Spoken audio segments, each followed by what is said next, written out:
I'm Kathryn your beer mistress, and I'm on the quest to find the worst tasting Belgian beer, and this week I'm trying this one. St. Bernardus Tripel. It's part of the Belgian family brewers. I love this artwork. I have a wet glass. Of course, since sitting here and waiting a bit, it's gotten dry.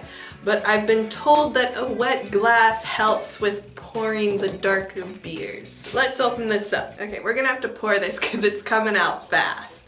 Probably means that I'm going to get a big hit. Oh, okay. This is a lot lighter than I thought it was going to be. I thought this was a dark beer. Oh, okay. I swear, I know I probably sound really disappointed, and that's because I am. Here's the bottle cap. I really like the green and silver going on, and in the middle it has a ribbon and cross, and the other ones only had numbers, so this one I think is my favorite. Here's the color. It's not a dark beer. It's a golden honey. I'm surprised by this color. I'm thinking I must have confused the styles in my head because I was expecting this to be a dark beer. It's sort of hazy, but you can still see a lot of carbonation going on. The head is white, so that may or may not mean coloring, but I'd be very surprised if this had coloring because it's St. Bernardus and they're part of the Belgian family brewers. Let's smell this.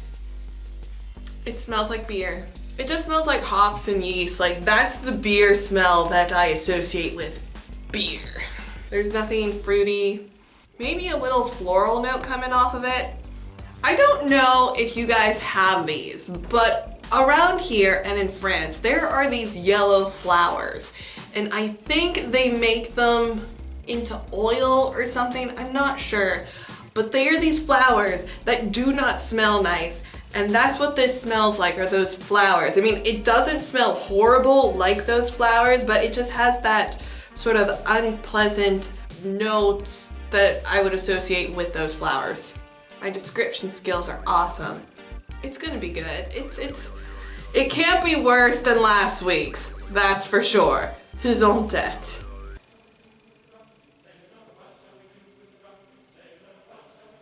Oh wow. I'm so sorry I said crap about you. I was wrong and I'm a horrible person for doing that. This is delicious. Sorry, Mom.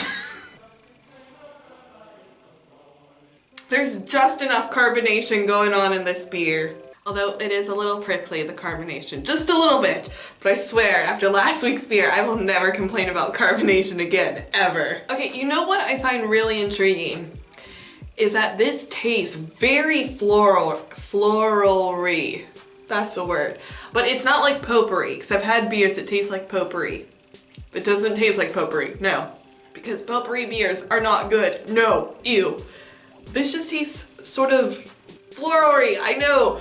It works with the beer because there's also this sour note that's going on with it.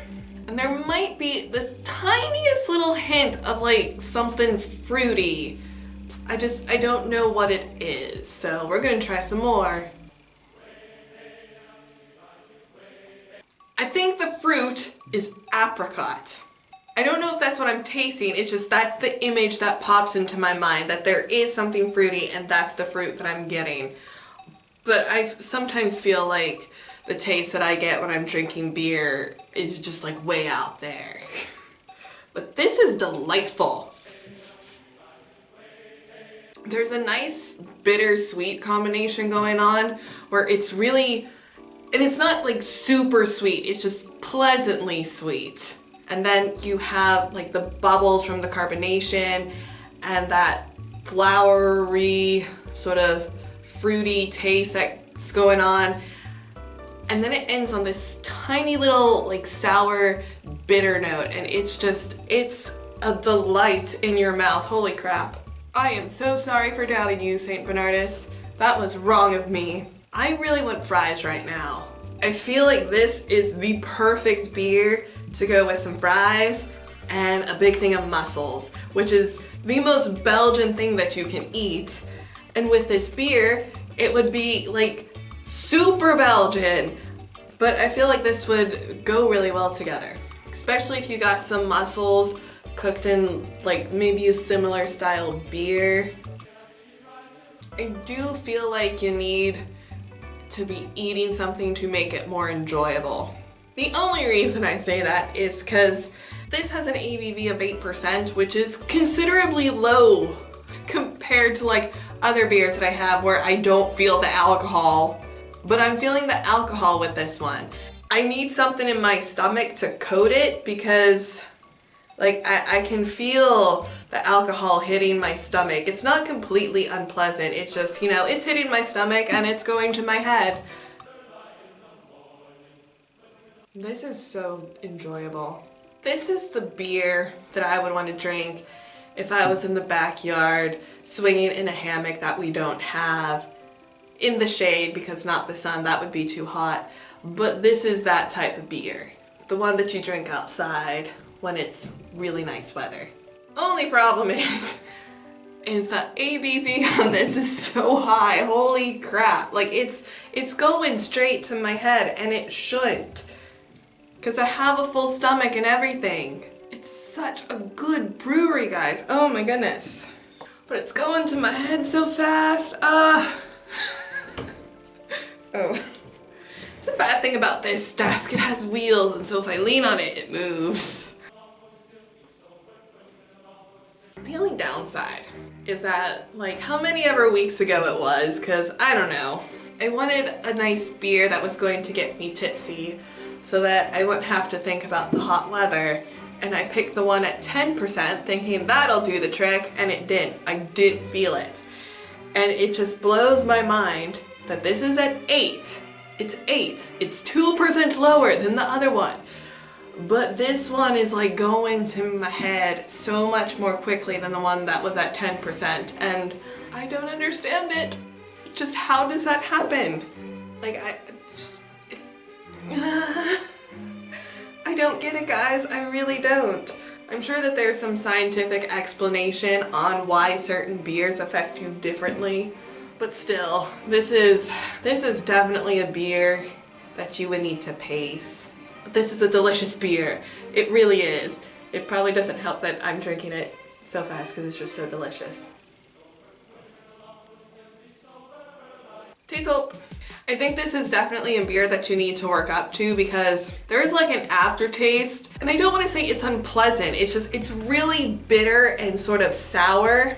And if you're not accustomed to the beer taste profiles that can come with different styles, then I think this might be overwhelming to somebody who's just starting out on their beer journey. But you should take what I say with a grain of salt and just go out and experience beers. If you've had this beer, I'd love to know what you thought about it in the comments below, and if you enjoyed this type of video, be sure to check out my Beer Mistress playlist where you can watch me try other Belgian beers. Give this video a thumbs up or a thumbs down, you can choose. The algorithm gods only care that you interact with my videos, so that's a great way to support this channel that just involves you clicking a button. All my social links have been left in the description below for your convenience. I'm on Twitter, Facebook, and I keep a blog. I've been told it's awesome. I don't think I'm biased now, so check it out so that you don't miss out. And I'll see you guys in the next video. Tootsies, my applesines. So I wore this because I was like, oh, I'll match the beer, except now looking at it, this looks like it's blue on the blue finder, the viewfinder, and this is very green. But I swear, in real life, this is green. It's just a dark green. My head is so spinny. I'm gonna have to go take a nap.